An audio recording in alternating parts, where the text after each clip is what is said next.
Thank you for joining us this evening. My name is Moshe. I'm here on behalf of my brother-in-law, Omri Miran, who was taken hostage on October 7th from Kibbutz Nachaloz in front of his wife, my sister Lishai, and the two baby daughters, Boni and Alma, 2.5 years old and now 10 months old.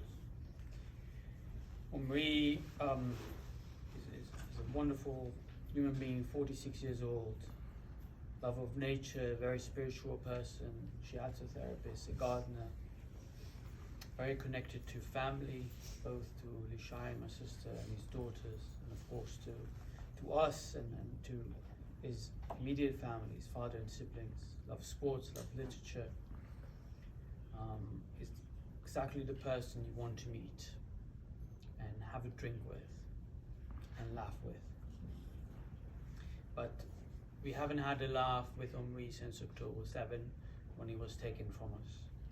I can go into details of the story, the horrific story of Omri and my sister, and my entire immediate family that day, but all the stories are pretty much the same, sadly, and they all tell of civilians who were, many of them tell of civilians who were kidnapped from their home, barefoot, in their boxes, in their pajamas, and taken by a savage terrorist organization while their kibbutz or town, like my hometown Sderot, or like Omri's kibbutz Nachaloz, was burnt or ravaged, and people were murdered, raped, and injured. But you can read about his story online, you can listen to so many interviews that we all gave over the past few months.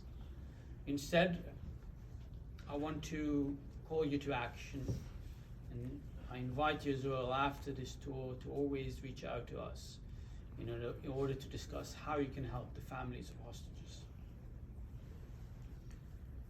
I'll give you a list of options of what you can do.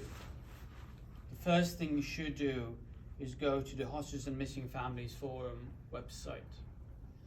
It's a grassroots organization we, the families, started, and it is for us, the families. It's operating in 90 chapters around the world, many of which are here in the US. You can go to the website and learn about every hostage. You can learn about what your chapter in your region is doing.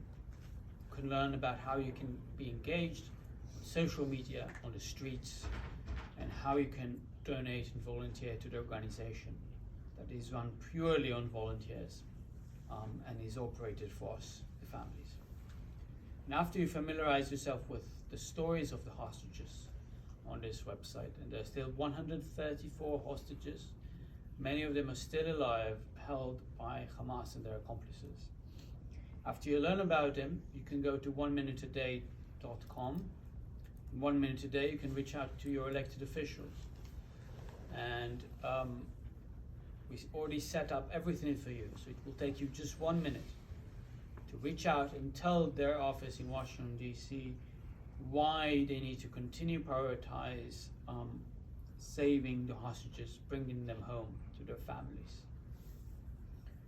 And after you do that with your elected officials, you can go to your communities. You can go and speak about the hostages you learned that day on the website. You can go to your colleagues. You can reach out to your network, reach out to your congregation. Share the stories and humanize the hostages. It's not just a term, hostage. These are human beings uprooted from their lives. Human beings who contributed so much to their communities at home, peace-loving communities on the Israel-Gaza border that needs to be saved. And after you talk to your communities about them, you can join a demonstration or a rally in your town, maybe organize one as well for the hostages. You can donate, you can go to X or Instagram and post about the hostages. You can go and see many of the pages for the hostages. Just type Bring Home on Instagram and you'll see so many of them. We have one for Omri, Bring Omri Home, where you can see the content we create to raise public awareness. And you can share that content and you can make sure that the hateful comments we receive get rebuttals from you, because we need you as our shield on social media, just as we need you as our shield on the streets when we rally for the hostages. So these are some of the options you can do. I encourage you to come and speak with us later, or try and get our contact number, so that you can understand how you can help more with your communities, and fulfill what was promised to us on the first week of the war by the government of Israel, that bringing home the hostages is their commitment, and it's the primary objective the country has, because without it we cannot win this war.